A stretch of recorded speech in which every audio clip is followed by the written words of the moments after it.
In the twilight of summer, you shook like a leaf, then blew to the ground in a pile at my feet.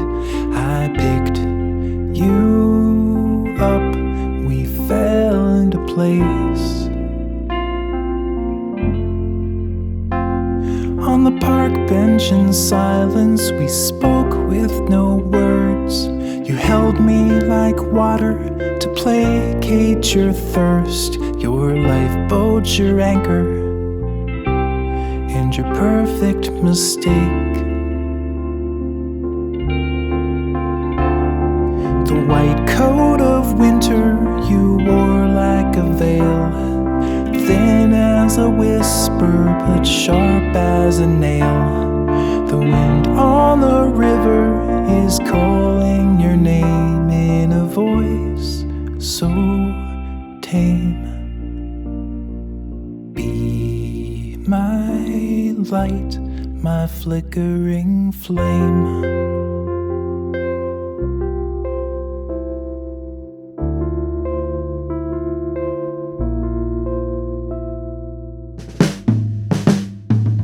In the bell tower basement beneath the cold world, the feelings you'd bunched up so gently unfurled.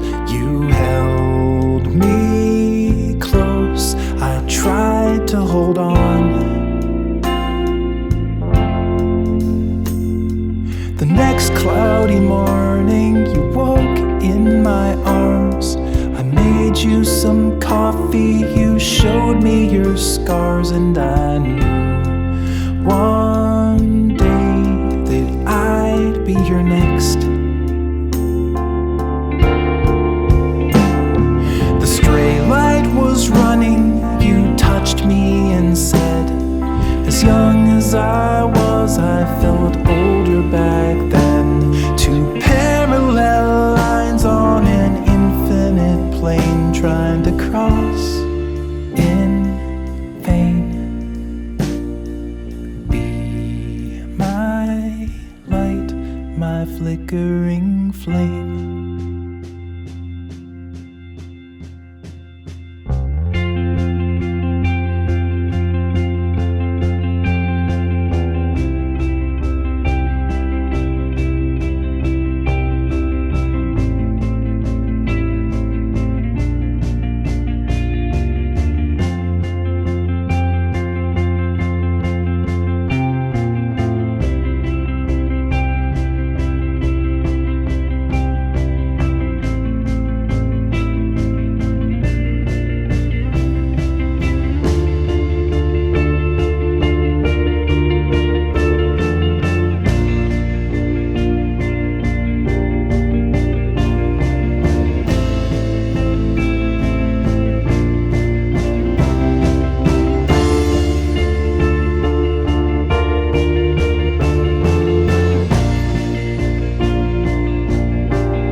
Are thawing and flowing again. The ice that was frozen is slowly beginning to move down the river as it had to be. There's a lake in the country where dreams go to die. It's flooding the banks where it once had been dry. The petrified spirits are finally free. No flame is eternal, it just takes a drip. No life is forever, it's all just a blip. The ashes were carried on down to the drain by the callous rain. Say good night, my flickering flame.